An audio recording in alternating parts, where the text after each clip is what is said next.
are these people? And if we had a like a breaking points network, but that network was constantly doing kind of like what we do, which is calling out the failures of the squad constantly, the squad might even be, sort of pushed to do certain things for us because that network is going to be so big. And then if it were to, work with the rest of us, if we had 500,000 or a million views a day, we would have leverage.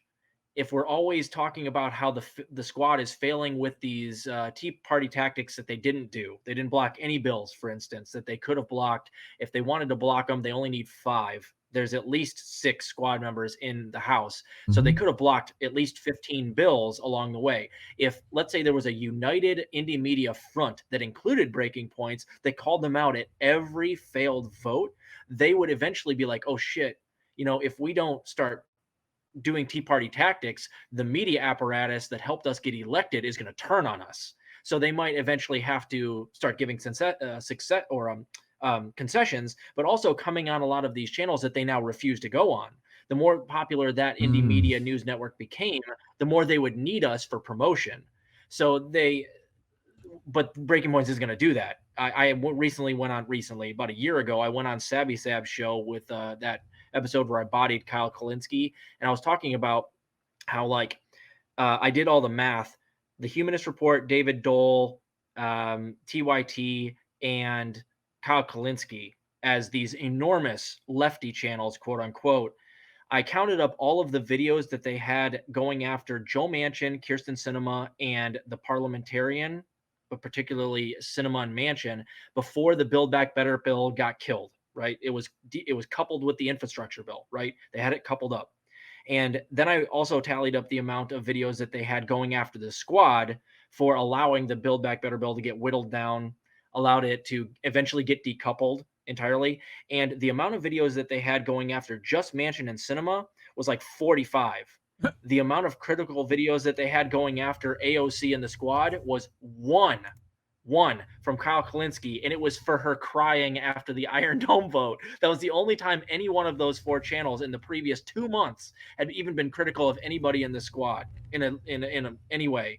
TYT eventually came out with one more video that was critical of the squad when they finally allowed the bill to be decoupled, the Build Back Better bill, with the infrastructure bill, which effectively let the Build Back Better bill get killed by Manchin and Sinema. But that was it, a total of 2 videos. And so that tells you exactly what they're trying to do. It's frustrating. If we could have all of those channels instead do what we've been doing, which is routinely going after the squad and pressuring them, things might have been different. Maybe they would have done some Tea Party tactics. And in the future, if we could figure out a way to turn some of these bigger channels and start going after the squad vehemently, maybe we get some things in this country that we really need. But I don't think they're going to do that. I think that they're all part of the big club.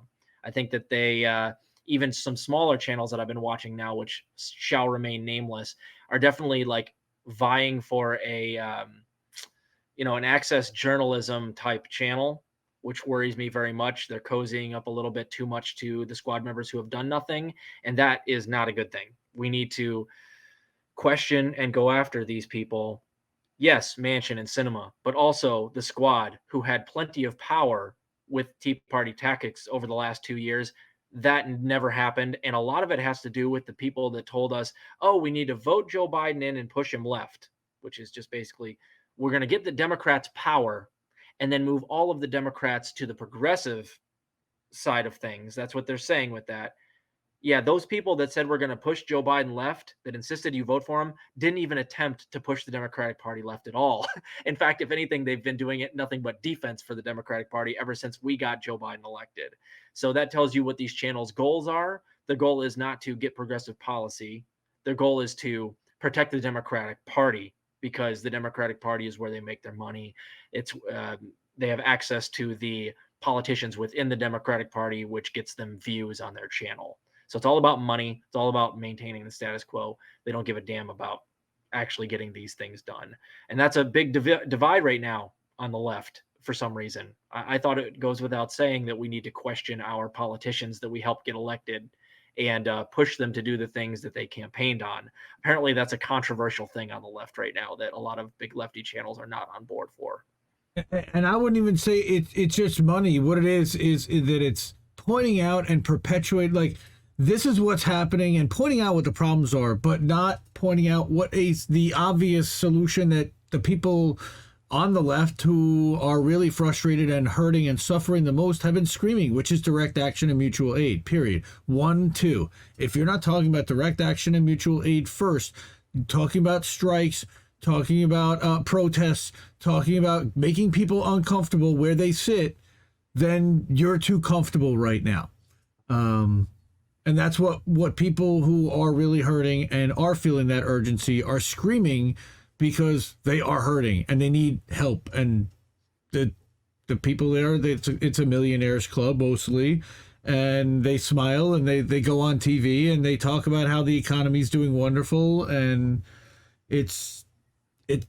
Of course, most of America knows that that's not the case, and